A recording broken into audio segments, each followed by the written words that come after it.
So you guys know that Hitler was a lot worse than Stalin, right? This is just obvious to me. It's a question of basic historical consciousness, but it's become to my attention that this like piece of like Cold War propaganda, this idea that the communists were just as bad as the Nazis, is kind of become intellectual commonplace, both in mainstream media in the United States and sort of online and alt media. And I think that's nuts. To be clear, Joseph Stalin was a monster. He was a horrific mass murderer.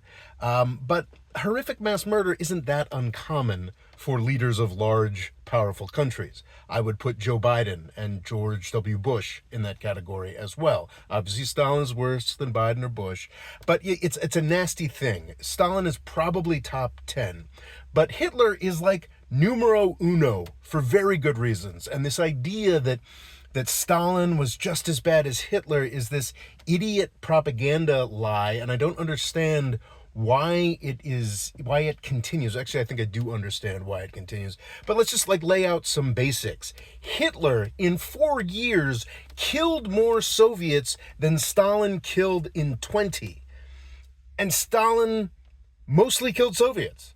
Like, again, Stalin, really bad dude, responsible for the death of millions. Hitler, responsible for the death of tens of millions.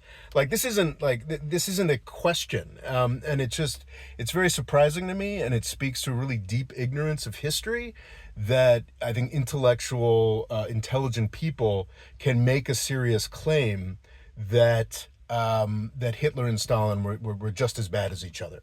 And I think that, frankly, I think that's nonsense, and I think it minimizes the crimes of Nazis, minimizes the Holocaust and all their other crimes. So that's like really, yeah. It came to my attention today, and it really struck a nerve.